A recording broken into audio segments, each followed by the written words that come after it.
Здравствуйте! В эфире информационная программа «Настоящее время. Азия» с главными событиями дня. В пражской студии я Динара Аргин. Сегодня в программе. Прикованный к инвалидному креслу казахстанец отдал более 15 тысяч долларов в благотворительный фонд на лечение других детей. В Кыргызстане президент отдает высокопоставленные должности своим друзьям. Среди них бывшие водители и телохранители. Конечно же, те назначения не соответствуют их знаниям, опыту и потребностям страны. Власти Латвии открыли центр по приему беженцев из Ближнего Востока. Больше половины жителей страны решения властей не поддержали. Но если они остаются или желают остаться в Латвии, тогда пусть живут по нашим законам.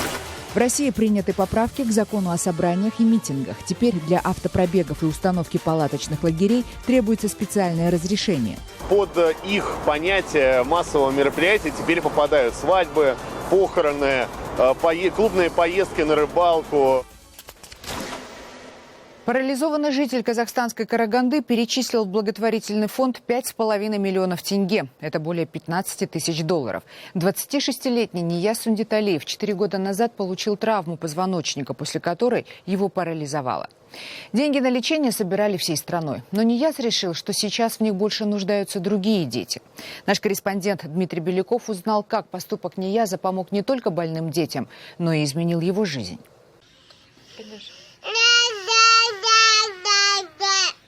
Видео полуторагодовалой Софии снимает на телефон ее мама. Они вместе находятся в больничной палате одной из южнокорейских клиник, где врачи учат Софочку дышать и говорить без специальной трубки в трахее.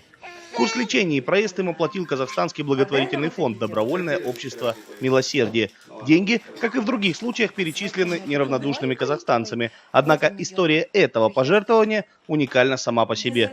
Более 15 тысяч долларов США на лечение Софочки отдал карагандинец, парень по имени Нияз Сундиталиев. Нияз позвонил мне по телефону. Ко мне звонит огромное количество людей, поэтому я отнеслась к этому звонку как к обычному, когда люди хотят как-то помочь и спрашивают, уточняют реквизиты. Потому что он ни словом, ничем, ни тоном, ни голосом не дал понять, что он такой особенный парень. Эти деньги, 5,5 миллионов тенге, для Нияза Сундиталиева собирал весь Казахстан. После случайного падения с 4-го этажа молодой 22-летний парень получил травму позвоночника и его парализовало. Сбор средств на лечение Нияза начался в марте 2014 года. Проводились благотворительные концерты и флешмобы. Казахстанцы по всей стране танцевали и обливались ледяной водой, чтобы поддержать Нияза. К акции присоединились звезды казахстанской эстрады и известные спортсмены. Нияз, дорогой, мы рядом с тобой. Мы верим, ты должен, ты сможешь, ты сильный. Все это с каждым может случиться, никто от этого не застрахован. Хотим тебе пожелать здоровья. Пусть Аллах даст тебе здоровья, и мы максимально поддержим тебя, чем сможем. Первоначальной отправной точкой для Нияза была выбрана одна из клиник в Израиле. Позже он решил поехать к специалистам Южной Кореи. Сбор средств шел полным ходом, однако по вердикту медиков в ближайшие 2 года никаких операций Ниязу проводить не смогут. Ему нужно восстановить вес и подготовиться к трудным процедурам. Я на странице вижу постоянно там. Нуждается в лечении, там ребенок, взрослый. А я знаю, что у меня есть эти деньги, которые просто лежат, и они мертвым грузом. Как говорит сам Нияз, после пожертвования у него с плеч буквально свалилась гора. Ведь его больше не тревожит ответственность перед людьми, которые перечислили деньги на его лечение. Он готов к восстановительному процессу. Однако чудеса всегда возвращаются бумерангом, и вскоре в квартире Нияза раздался звонок. Официальный представитель одной из сетей медицинских клиник предложил парню бесплатно пройти месячный реабилитационный курс в Индии. Я был в шоке, потому что я не видел ближайшее лечение в перспективе 2 лет. Как считает директор благотворительного фонда Аружан Саин, 26-летний парень уже вошел в историю Казахстана как личность, которая стала большим примером великодушия и ответственности. Каждому хочется, чтобы оно случилось вот так вот, чтобы была какая-то волшебная операция, которая вдруг стала возможной. Но даже если такого не будет, я уверена, что его характер и сила воли, они все равно победят, и он станет одним из тех примеров, помимо своего великодушия, да, и доброты, примером преодоления. Потому что даже то, что он может сейчас, об этом, как я поняла, 2 года назад речи даже не было. Сейчас Нияз в Индии. Он продолжает вести свой блог, работать модератором в нескольких группах в социальных сетях и отвечать на комментарии. Он верит, что когда наступит время для операции, найдутся и средства, и люди, и технологии. Надо только немного подождать. Дмитрий Беляков, Павел Энгельгард. Настоящее время. В Казахстане продолжается расследование уголовного дела против главы Союза журналистов Республики и президента Национального пресс-клуба Сейтказы Матаева. Напомним, что антикоррупционное бюро предъявило ему обвинение в хищениях государственных средств. С 24 февраля Сейтказы Матаев находится под домашним арестом. Позже он был госпитализирован, когда у него случился гипертонический криз. Однако находиться в больнице до выздоровления Матаев не смог. Вот как прокомментировал ситуацию его сын Асет Матаев. Сотрудники финансовой полиции не дали нормально лечиться, когда его последний раз госпитализировали. Вот. Ему пришлось уехать из больницы, потому что туда приехало 5-6 сотрудников. Они не давали работать медперсоналу, врачам. Вот, заглядывали в бумаги. Там. Ну, в общем, создали такие невыносимые условия, что отцу пришлось уехать, пожалел врачей. Правозащитные организации заявляют о незаконности действий антикоррупционного бюро в отношении главы Союза журналистов Казахстана. На днях они провели пресс-конференцию, где было заявлено, что следствие по делу Сейтказы Матаева с самого начала велось с обвинительным уклоном. Его родные также сообщают о давлении на казахстанские СМИ. Есть давление на СМИ, есть давление. Многих главных редакторов пригласили специально в антикоррупционную службу, в финансовую полицию, заставили их подписать подписку о неразглашении. И, понимаете, теперь автоматически даже что-то писать про наше дело они не могут. Есть независимые СМИ, которые полностью поддерживают нас. Но есть и те СМИ, которые в первый день задержания не давали информацию, которая была сделана финансовой полицией. В Кыргызстане подверглись критике новые кадровые перестановки в правительстве. Должности высокопоставленных чиновников занимают приближенные президента республики Алмазбека Атамбаева. В их числе друзья, бывшие водители и телохранители. И вот новое ближайшее назначение. Кресло главы счетной палаты готовится для бывшего помощника лидера страны. Головокружительные карьеры новоиспеченных политиков изучала Джибек Бегалиева. В Кыргызстане на днях должны избрать председателя счетной палаты, но уже сейчас ни для кого не секрет. Должность, скорее всего, займет бывший помощник президента Улукбек Марипов. И если к аппаратчику, почти всю жизнь проработавшему на госслужбе, вопросов ни у кого не будет, предыдущие кадровые перестановки в республике обсуждают до сих пор. Бывшие водители, телохранители и друзья Алмазбека Атамбаева теперь занимают высокие посты. Это как раз-таки говорит опять-таки об одиночестве, наверное, президента, о том, что как раз-таки никакой команды и нету, да, и приходится уже собирать доверенные кадры из того окружения, которое было сформулировано, да, или сформировано президентом, ну, в его бытность, скажем так, далекой от активной политической деятельности, да, то есть это в период активного, ну, строительства своего бизнеса и так далее, да. Именно на заводе, когда-то принадлежавшем Алмазбеку Атамбаеву, начинал свою карьеру Албек Ибраимов. Теперь друг главы государства – мэр Бишкека. Экс-водитель Алмазбека Атамбаева Икрам Ильмиянов стал его советником. Бывший президентский извозчик успел даже поруководить аппаратом главы государства. Но после скандала с одним из СМИ ему пришлось уйти. Еще один человек из прежней команды Атамбаева – Улан Исраилов. Бывший телохранитель президента, сейчас глава антикоррупционной службы Госкомитета безопасности. Да, действительно, президент его знает, Исраилу, по совместной работе. Но эта совместная работа, это была очень небольшой промежуток времени, а человек 20 лет, больше 20 лет в органах работает. Бывший коллега Исраилова Адиль Турдукулов тоже работал у президента. Он был помощником тогда еще премьер-министра Алмазбека Атамбаева. И, по его словам, до 2013 года глава АКС не проработал ни дня на руководящей должности в органах. Это совсем неплохие люди, профессионалы своего дела, но профессионалы именно своей области.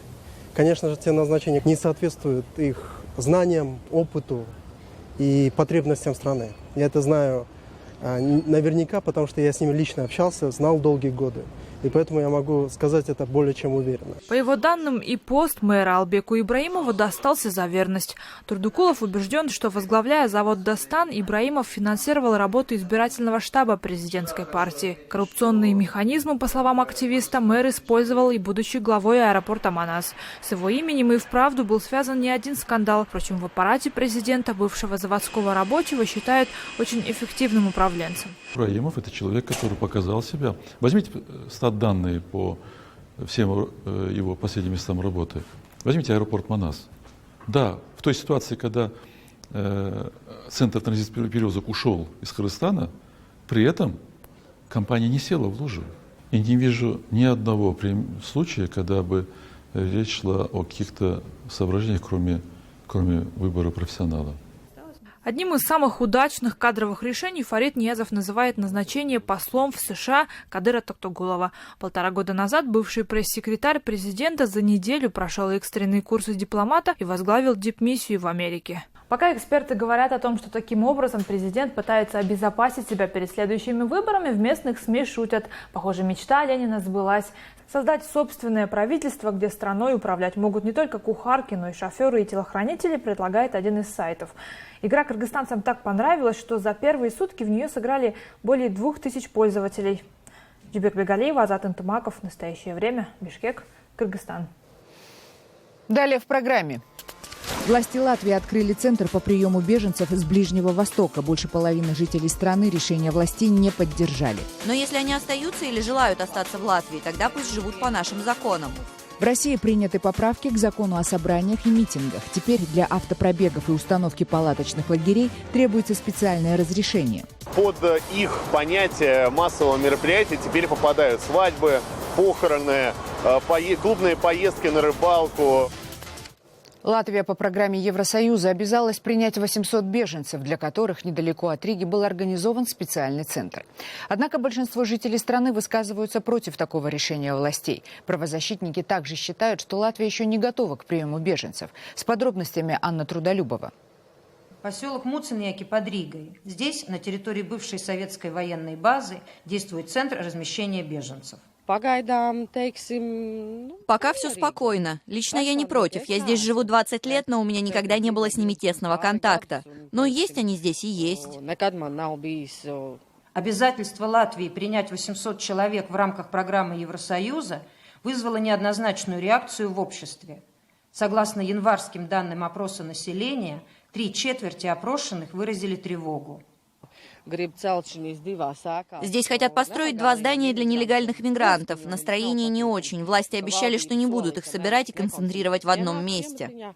Жителей поселка понять можно. По их мнению, на содержание беженцев государство тратит больше, чем на местную инфраструктуру. А у них теперь, оказывается, даже будет свой врач. Нам хватит своих проблем.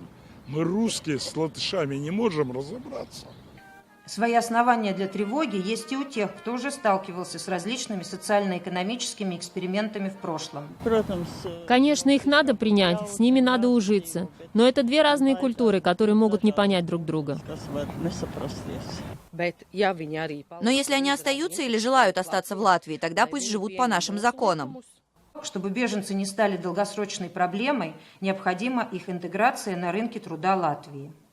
Они вообще не хотят работать, а если им приходится работать, они чувствуют себя униженными. Правозащитники считают, что Латвия, как и большинство стран Восточной и Центральной Европы, оказалась не готова к эмиграции и приему беженцев. К сожалению, у нас на данный момент эта стратегия отсутствует, и наши государственные учреждения в последнее время уделяли внимание в первую очередь создание системы приема беженцев, которая почти не существовала до этого, да, система интеграции. А работа с обществом, она как бы сейчас не происходит. И на данный момент нету финансирования для таких мероприятий. Пока же жителям Латвии придется справляться со своими страхами самостоятельно и лишь надеяться, что мигранты не задержатся в стране надолго. Анна Трудолюбова, «Настоящее время», Рига. В России больше нет легальных способов проводить массовые публичные акции без согласования с властями. Госдума приняла, а президент подписал поправки в закон о собраниях и митингах, по которым автопробеги и палаточные лагеря теперь нужно согласовывать с властями. Так что теперь и на дорогах больше 2 не собираться. Вадим Кондаков с подробностями. Это было каким-то досадным упущением со стороны российских властей. Если ты пешеход, то должен согласовывать акции протеста, а если автомобилист, то нет. И этой лазейкой недавно воспользовались протестующие дальнобойщики. Но теперь автопробеги тоже нужно согласовывать. И дальнобойщики, что уже 3 месяца стоят лагерем в Химках, хорошо понимают, что это значит. По сути, у нас сейчас любая форма протеста в стране, она запрещена. Мы сейчас должны с любой фигней соглашаться, которую они там себе напишут. Но с новым законом все равно придется согласиться. Иначе штраф. Для граждан до 300 тысяч рублей, а для юрлиц до 1 миллиона. Закон уже вступил в силу, и его, без каких-либо возражений, подписал президент. Формально принятие закона с недавними протестами дальнобойщиков никто не увязывал. Вот только других таких акций не было с 2012 года. С автопробега за честные выборы, когда по Садовому кольцу проехали 1000 машин с белыми лентами. Но участник того самого автопробега, координатор «Синих ведерок» Петр Шкуматов, считает, что российские власти испугались вовсе не белоленточников и даже не дальнобойщиков. Они смотрят, что было на Украине, видят, что использование автомобилей внесло довольно большую лепту в дело Майдана. Они проецируют вот эти страхи собственные на Россию, где, в общем, совсем другая повестка дня и совсем другие проблемы. Чтобы исключить любые акции протеста, закон написан максимально расплывчато, говорит координатор «Синих ведерок». Поэтому теперь виноватым можно сделать кого угодно. Под их понятие массового мероприятия теперь попадают свадьбы, похороны, клубные поездки на рыбалку. Пока тяжелые грузовики дальнобойщиков, обвешанные плакатами, стоят на месте, их никто не трогает. Полиция лишь интересуется время от времени, когда же они наконец разъедутся по домам. Но за те 3 месяца, что они здесь стояли, в стране слишком многое изменилось. Получается, что и ехать уже некуда. Работы-то все равно нету. Платить никто не хочет, ничего. Ну, экономика-то ниже плинтуса уже. Вадим Кондаков, Станислав Феофанов. Настоящее время. В Оренбургской области местные власти постановили урезать компенсации по оплате коммунальных платежей для пенсионеров и ветеранов труда. В условиях кризиса и роста цен для стариков эта и без того небольшая бюджетная выплата была спасением. Но вести со своими избирателями диалог власти не торопятся. Екатерина Пономарева продолжит.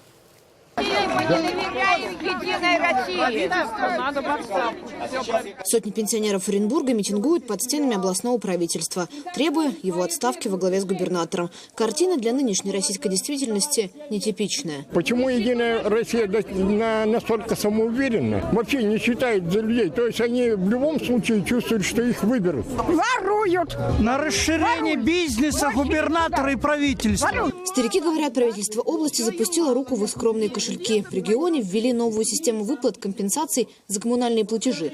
Раньше они получали деньги на оплату квитков раз в месяц, авансом. Сумма у каждого своя, в зависимости от стажа, возраста и состава семьи, но фиксированная. Чиновники решили, теперь бюджет будет платить старикам не заранее, а уже после оплаты квитанции, по факту. Сумму, рассчитанную, невзирая на заслуги, а по показаниям счетчиков. Так говорят старики, у них украли полмесяца их и без того небогатой жизни. На 1000 рублей я где-то с полмесяца могу прожить. На питание. Я один живу, мне вполне хватит. Было 1090. Сейчас ничего нет. 3 месяца. Я проработала 38 лет. Я заработала это.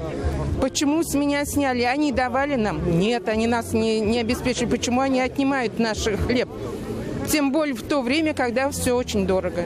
Не в сумме дело, а в том, что унизили, оскорбили и растоптали нашу честь. Вот это самое главное. Эта женщина Диана Яковлевна-Кшнейкина, например, бывший начальник пионерского лагеря. Трудовой стаж 40 лет. Или вот Чуркова Галина Витальевна, дважды ветеран труда. И тоже считает копейки. Даже при таких заслугах у многих платежи за коммуналку – это почти половина пенсии.